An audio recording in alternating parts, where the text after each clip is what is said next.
Magkano po pamasahe ko na? Pag inukunan ka, hindi mo handa naman ngayon. Ito, putrero. Sakay ka rin ng kami, kuya. Ha? Kidnatter yan, kidnatter.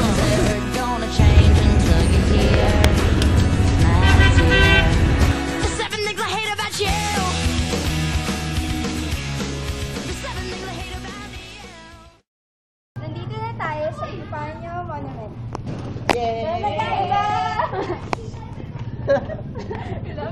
Nandito tayo sa Barangay Tugatog, Malabon City, kung saan makikita ang monumento ni Epifanio Cristobal de los Santos na isang aktibong scholar. Isa siya sa pinakatanyag sa syudad ng Malabon dahil sa angking talino niya na mayahan tulad kay Rizal. Alam niyo ba yung content kanina? May side comment,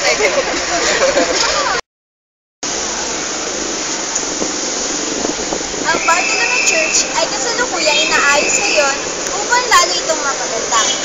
Isa ito sa pinakamatandang simbahan sa Pilipinas na itinatag noong 1700. Itinayo ito ng mga Paring Agustino upang gawing Kristiyano ang mga naninirahan sa Malabon. Nagugutom na ako.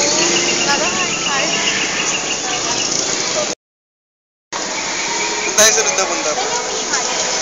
Saan po tayo susunod pupunta? Ang susunod nating pupuntahan ay Tanyong Fish Market.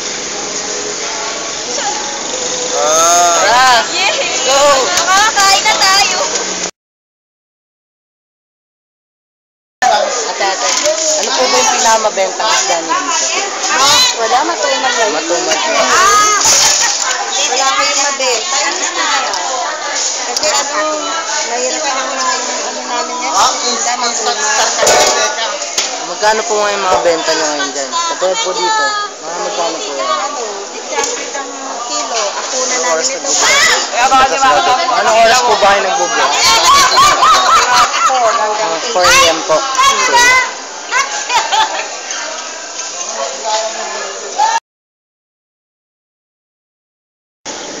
Kumain sila dahil nagutom sa biyahe.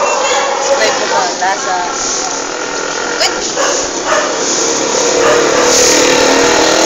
Masarap yung hotcake, masarap. Oo, okay. Ano lasa ng hotcake? Sarap.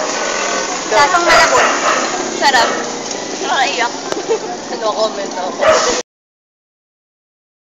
Nandito naman tayo ngayon sa Malabon Fish Port. Ito ay tanyag bilang isa sa may pinakamalinis at maayos sa pangalaga ng iba't ibang uri ng isda. Nandito po tayo sa Malabon Fish Port. Kuya, anong oras po ba dinideliver yung mga isda dito? Alas 8:30 ng gabi. Mga gano'n po ba karami yung mga nadideliver niyo sa isang araw? Marami din. Ang iba namamakyaw. Mga 100 manira.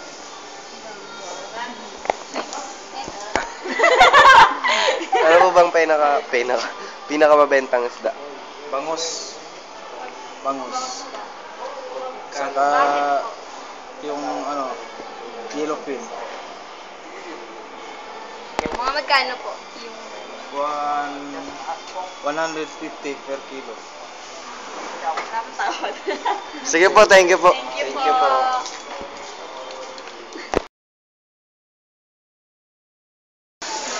Ito pala yung Our Lady of Immaculate Conception.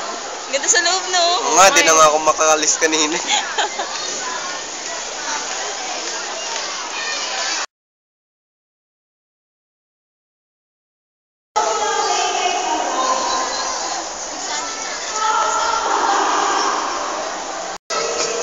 Nandito naman tayo ngayon sa Oreta Sports Center kung saan ginaganap ang mga iba't ibang aktibidad katulad ng swimming,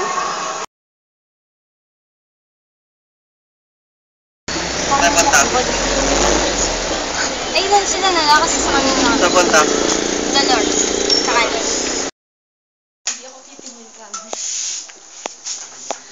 Ang Dolores sa kanin ay isa sa pinakasikat sa paggawa at pagbenta ng iba't ibang uri ng kakanin, katulad ng ube, kutsinta, sapin-sapin, pichi-pichi, at iba pa. Ito ay sikat pa rin dahil sa kakaibang estilo nito sa paggawa. Ito po.